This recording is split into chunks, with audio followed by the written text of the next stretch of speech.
Miguel Ponce, economista, hombre del radicalismo. Además, ¿qué tal, Miguel? ¿Cómo te va? ¿Qué tal, Mariano? Alegría estar contigo esta mañana, ¿no? Bueno, Vos sí, estás, y igualmente.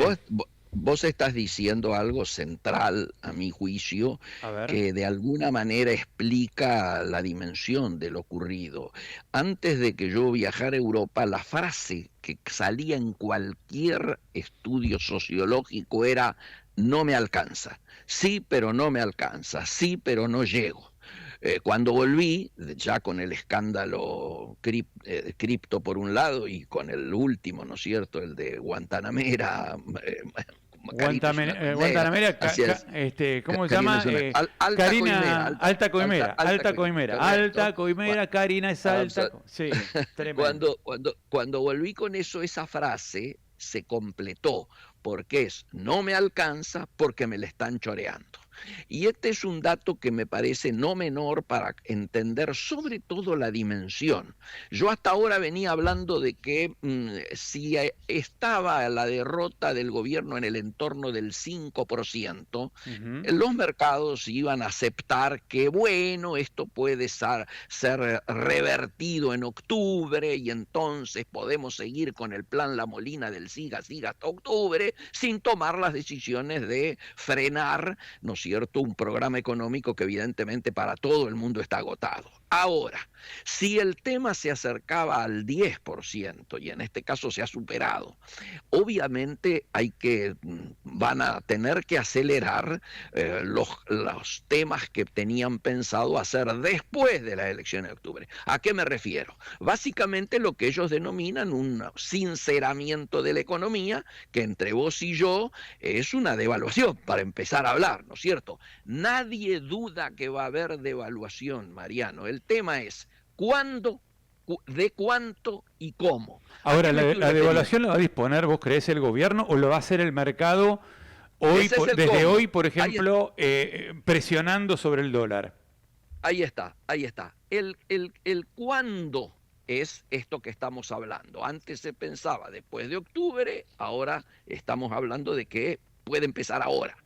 El cuánto se está hablando de que habrían acordado con el staff del fondo en el entorno de un 30%. Y la pregunta tuya va exactamente al cómo. O lo hacen administradamente, o lo hacen tratando de que sea lo menos traumático posible, acordando con los factores de poder y los muchachos del Círculo Rojo, o lo termina haciendo el mercado, como sabemos que lo hace el mercado siempre, es decir, sin vaselina, que Claro. es lo que podría ocurrir hoy. Por eso anoche corría muy fuertemente la versión de que hoy podría haber feriado cambiario y bancario. Yo decía, bancario no, sería mucho, pero cambiario es muy posible que se hubiese tomado esa medida. Pero claro, el presidente decidió ratificar y acelerar el planteo de él, el rumbo, cuando muchos se hablaban anoche que no era casual las ausencias y las presencias que acompañaron o no acompañaron a Milei. Ujú. Digo, la ausencia de Caputo, el mejor ministro de Economía de la historia, etcétera y demás, con esta daba a entender que el abrazo a Sturzenegger no era casual y que ahí estaba el recambio posible. Bueno, esto, como dicen ustedes, los periodistas, noticia en curso, ¿no es cierto?, en En desarrollo. desarrollo. En ¿Vos desarrollo. creés que puede haber una salida de Luis Caputo Y, y hacerle pagar el precio de la elección y poner a y un es, Sturzenegger? Es muy posible, por eso hay tanta preocupación, ¿no es cierto? Porque, digamos, el drama estratégico nuestro es que no hay una organización nacional o un equipo para conducir un proyecto. Ujú. Solamente uno ve administradores de una crisis permanente. Y esta es la situación, me parece, que hoy está dando vuelta. Y algunos comienzan ya a decir que el Círculo Rojo tiene resuelto, para intentar que termine el mandato, intervenir el gobierno y que el interventor sería alguien que no estuvo ayer, que Guillermo es Guillermo Francos. Franco. Claro, Absolutamente, ese sería. hace unos días venimos comentando esto, que el Círculo Rojo, básicamente, de los que están influyendo en el gobierno, son Urnequian, Edelstein, es decir, Esencialmente. Eduardo Urnequian es el jefe digamos, empresario de Milei y de Guillermo Francos, y junto con Así todo es. un grupo empresario que son afines, como Eduardo Elstein, Vila, Manzano, Sí, sí, Midlin, bueno, están diciéndole, dale poder a Guillermo Francos, porque esto se va al demonio, ¿no? Si no, absolutamente, y esto vos absolutamente. también lo tenés como información. Yo lo tengo como rumor, porque también otros dicen Ujú. que Guillermo Franco estaría muy presionado por la familia inclusive para no seguir, y que el nuevo reemplazante sería alguien que nunca había subido al palco y ayer sí subió, que es Santiaguito Caputo. Entonces tengo las dos versiones: o que Ujú. Franco pasa a ser el nuevo hombre fuerte, o que él dejaría el lugar, o sea, son los dos extremos. O pasa, lo que sí seguro es que la actual situación de Franco no va a ser la misma que hemos conocido hasta el presente. Mirá, O va a si, tener mucho más poder o se va. si es Santiago Caputo, bueno, a los botes. Además, Santiago Sí, Caputo claro. ayer fue uno de los artífices de esta derrota, uno de los grandes meritorios de esta derrota fue Santiago Caputo, que inventó el eslogan "Kirchnerismo nunca más". Claro, Finalmente, la gente le dijo "mileísmo nunca más". pero el Sí. presidente me parece que lee que el fracaso estuvo en pareja, en su hermana, más que en la política. Por eso Ujú. sube Caputo ayer, que Sí. nunca había subido, ni siquiera con el triunfo de Adorni, ni el día que el presidente fue Electo presidente, electo. exactamente. No, Tampoco. Es la coincido con vos que lo levantó a Santiago Caputo de una lo ha manera levantado. dramática. Sí. Ahora hay mucho para analizar, ¿no? Porque Guillermo Franco fue el primero que salió a hablar hoy Sí, y dijo, reconocemos que hemos sufrido una derrota importante. Dijo, podemos decir que la economía en lo macro está creciendo, por eso no está llegando, pero eso no está llegando a la gente y es importante que llegue, porque si no la gente mira con desconfianza estos logros económicos, con lo cual está haciendo una suerte de autoelogio pero autocrítica también, ¿no? totalmente de acuerdo, Ujú. totalmente de acuerdo. Es hora de que el divorcio que ellos han profundizado entre los mercados y la economía real empiece a cerrarse, porque Ahí está cada el vez la... tema, ahí Sí, está el claro, tema, la economía real. ¿No crees que fue la economía absolutamente. real esto que pasó Sin ayer? duda, sin duda, pero además yo te hago una cuenta muy simple. En la provincia de Buenos Aires, sobre 14 millones de votantes, hay 3 millones de jubilados. Ujú, Hay 1 millón de discapacitados y familiares, o sea, entre familiares y discapacitados y 1 millón más. ¿Qué pensás que votó esa gente? Estás ujú. hablando de 4 millones ahí nomás. Agregale todos los demás sectores afectados, docentes, pequeñas y medianas empresas. En la provincia de Buenos Aires están cerrando 50 pymes por día. Ujú. Claro. Obviamente, esta es la economía real. Eso Ujú. implica desocupación. Ha ganado, es como que se hubiese cerrado la brecha abierta con la 125. Hay muchos lugares de economía de campo donde insólitamente ha perdido la libertad avanza. Claro, ¿No será porque muchos esperaban algún tipo de respuesta en la rural y al no recibirla, dijeron, bueno, basta, hasta acá llegamos? exacto. En es- y además uno podría decir, citándolo a Laclau, ¿no es cierto? Ujú. En este caso fue más fuerte el antimileísmo que el antiperonismo o o el gorilismo, ¿no es cierto? Claro, claro. Creo que se equivocaron también en la estrategia de polarización, ¿no? Porque al decir, Sin bueno, discusión. kirchnerismo no, nunca más, identificaron el instrumento para castigar a Milei. El Absoluta, enemigo es el kirchnerismo, bueno, te voto al kirchnerismo, ¿no? Por la absolutamente, bronca. O absolutamente. sea, perdió más Milei que ganó Kicillof.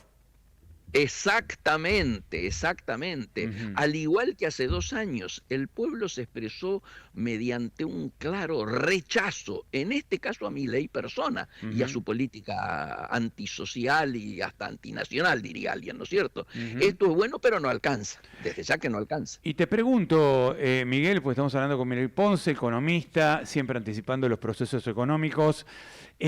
¿Cómo ves la economía real de aquí a octubre? ¿Puede repuntar como para que le dé a Milei un cierto oxígeno? No, no, no, no hay, primero no hay tiempo, Segundo, no se ve que haya modificaciones. Tercero, las cúpulas están muy divididas. Vos tenés un presidente de la Cámara Argentina de Comercio que por poco ratifica y pide profundizar el actual modelo, pero por otro lado tenés a los capitanes de la industria, Techín, por ejemplo, Aluar, todos muy preocupados porque la situación productiva está cada vez peor. Vos fíjate a Sindar, la ex Sindar y la gente de Techín cerrando las laminadoras porque el 50% de su mercado obviamente es hierro de obra y no hay obras, no hay obra pública ni privada. Aluar, que el 50% de su producción iba a los Estados Unidos, ahora no lo está pudiendo hacer y ya están suspendiendo gente.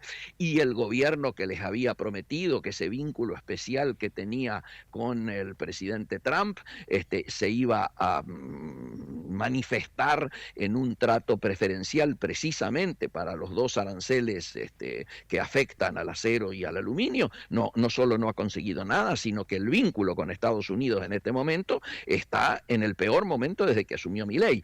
Tres hechos de la semana pasada.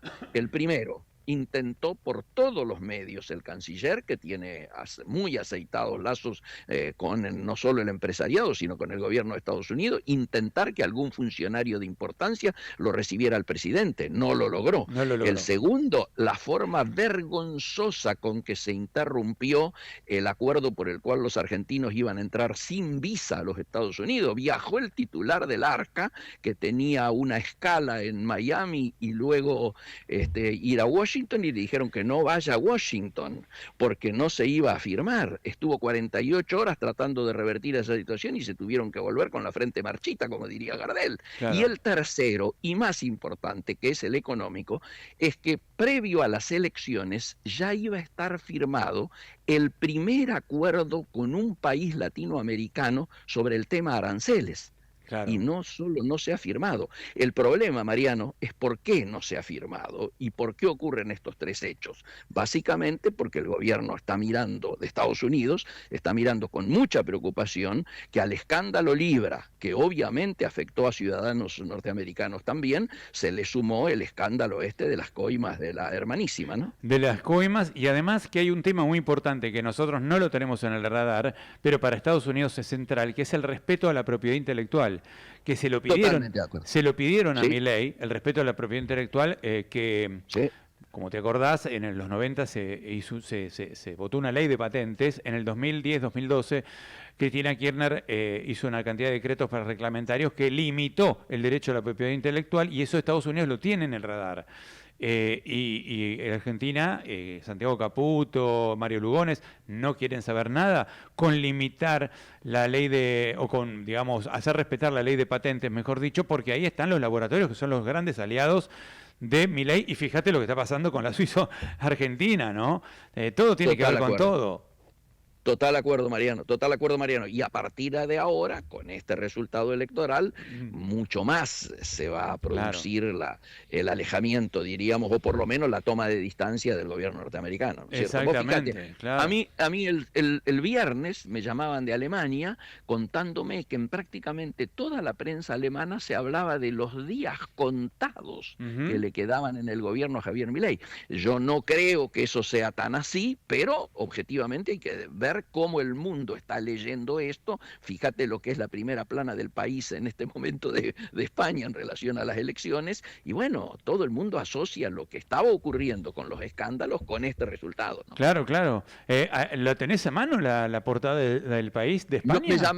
Me llamaron recién. La vamos a buscar, vamos a buscar la portada del país de España. A ver si la podemos poner en pantalla. Sí, vamos a buscarla. Ahora, vos hablabas de Alvar, de Techín, la economía real, esa industria. Ahora, el kiosco de la esquina, la verdulería, el pequeño y mediano comerciante, ¿cómo le puede pegar este resultado electoral? ¿Vos crees que puede haber una profundización de la recesión o, vamos a seguir igual en esta letanía, digamos, hasta octubre? Yo creo que es muy posible que empecemos a vivir abiertamente lo que técnicamente se denomina receflación, es Ajá. decir, recesión con inflación creciendo. ¿Por qué va a crecer la inflación? Porque obviamente el dólar va hoy a pegar, si no hay un cierre o un ajuste fuerte, va a pegar un salto hacia arriba y eso se va a trasladar sin duda a precios, no todo, porque ellos están confiados en que precisamente la recesión impide que los precios se actualicen más aún, y entonces que el traslado a precio, el famoso pass-through, sea relativo, pero no se va a poder impedir que algunos puntos más sigan subiendo. Y Claro. si la situación social de ingresos continúa con la intervención que hacen ellos en el mercado laboral, que es ponerle techo a las paritarias, obviamente la venta, el consumo no va a reaccionar positivamente. Se va a resentir. Es muy interesante lo que decís, Miguel, porque si hoy o en estos días hay que ver cómo interviene el gobierno, ¿no? Pero si hay una trepada o una reacción del dólar, la pregunta es, ¿se traslada a precios? Pero vos decís que por la recesión será relativo ese traslado.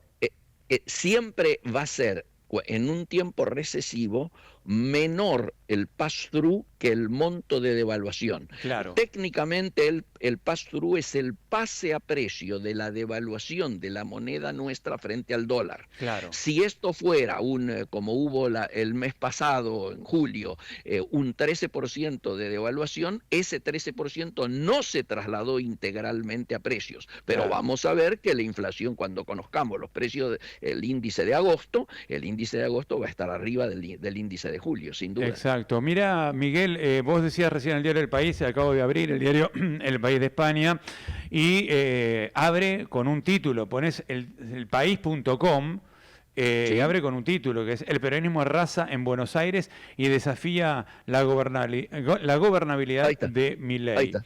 El partido de Y- Cristina Kirchner supera por 13 puntos a los candidatos ultraderechistas en elección para candidatos a legisladores provinciales. Ahora, qué manera de revivir al kirchnerismo, Milei, ¿no? Es Es decir, increíble, es increíble, es increíble, sí, sí, claro.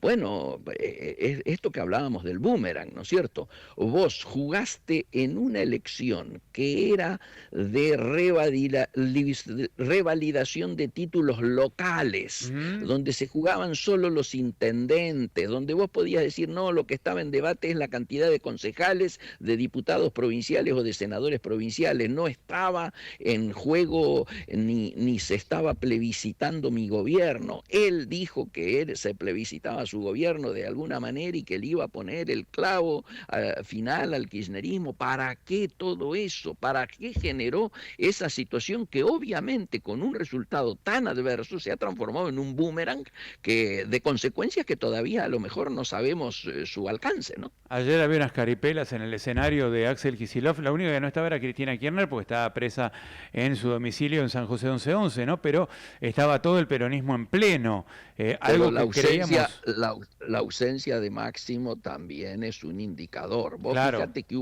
¿cuáles fueron los dos estribillos más cantados? Ujú, Axel, conducción, sí. conducción, es decir, no entregamos la conducción a Cristina, y por otro lado, Axel, presidente. Ujú. Y él mismo dice que empieza ayer un camino de futuro que no se va a detener. O sea, se ha lanzado ya como candidato para el 2027, sin duda. Claro, claro. Bueno, sin duda que Axel Kicillof hoy aparece como una figura emergente, después podrá competir con algún gobernador del peronismo, pero, a ver, yo no, tampoco me la creía que Axel Kicillof, ¿no? Creo que la gente no Sí, votó claro. a Kicillof porque le Estamos está de yendo acuerdo. bárbaro a la provincia de Buenos Aires, ¿no? Votó Total en contra acuerdo. del gobierno porque le estaba yendo mal en la política nacional, ¿no? Esto me parece que hay que Total, distinguirlo. coincido totalmente con tu mirada, es lo que hablábamos recién. Ujú. Es un voto mucho más anti-Milei que mucho más pro-Kicillof, desde ya. Claro. Miguel, la última, ¿qué nos queda por delante? Yo creo que hay que armar urgente una fuerza de centro que hoy no está Ujú. conformada y que pareciera que está totalmente atomizada. Ayer las partidas de centro sacaron menos de 5%. Sí. Creo que, digamos, esto puede empezar a marcar un punto de inflexión del final de, de esta suerte de Titanic que es la libertad avanza, ¿no? Pero Coincido, con algo hay que reemplazar a esto, es decir, la gente que coincido. votó a la libertad avanza, que antes votó al PRO y que antes votó a Cambiemos y que antes A esa gente hay que darle una salida en algún momento. Total acuerdo. Acá hay un espacio de tiempo, que son 2 años, ¿no es cierto?, que para Argentina es el largo plazo, pero que hay que empezar ya. Mi sensación es que los que están viendo esta necesidad, tal vez lo están haciendo muy desde una mirada más federal que ideológica, que son los gobernadores. Los Ujú. gobernadores, pero muchos de esos gobernadores se van a alinear, ¿no es cierto?, seguramente con Kicillof. Me refiero a los gobernadores del peronismo. Igualmente, las expresiones de Yayora ayer y de Puyaro por otro lado están indicando, bueno, que entienden que hay un tiempo que terminó, y lo que yo visualizo es esto que me leíste del País Ujú. sobre la gobernabilidad. ¿Por qué? Porque en el Congreso Nacional es muy posible que veamos que a partir de ahora muchos de esos aliados incondicionales, los Cuader y compañía, y bueno, van a ser cada vez más minoría, y tal vez las votaciones que hubo la semana anterior sean un indicador de cómo va a ser la correlación de fuerzas a partir de ahora. El Claro. gobierno queda muy debilitado a partir del resultado de ayer. Mm. Ayer ha votado el 40% del padrón nacional y ha sido contundente en su respuesta. ¿Vos creés que se puede conformar un centro alrededor de lo que hoy es Provincias Unidas? Es muy posible, más algunas otras cosas que, por supuesto, no tuvieron expresión en el día de ayer. Claro, claro, claro. Excelente. Miguel Ponce, economista, además un gran analista político. Eh, a ver, la última, te iba a despedir, pero la última. Dale, María. ¿Cómo queda la gobernabilidad ahora? Recién lo mencionaste, pero Mira, esto de que Milei tiene que votar la reforma laboral, previsional, tributaria, para eso estaba esperando olvídate. octubre. ¿Cómo lo ves? Olvídate, yo lo veo muy difícil. Primero, el fondo tenía planteado que 3 cosas para después de octubre. Primero, Ujú. que empezase la acumulación de reservas, que no se venía haciendo. Segundo, que no se interviniese más en el mercado de cambios usando los fondos del propio Fondo Monetario. Y tercero, un cronograma sobre las reformas estructurales a ser tratadas lógicamente en el Parlamento. Cronograma, ni siquiera le pedía empezar ya, pero por lo menos un cronograma. Me parece que estas 3 cosas van a ser de dificilísimo cumplimiento con la correlación de fuerzas que ha quedado conformada en el día de ayer. Claro, sí. Observo lo mismo. Miguel Ponce, gracias por atendernos, ¿eh? Un gran abrazo, Mariano, siempre a disposición. Chao. Igualmente, Miguel Ponce, economista, gran analista también político.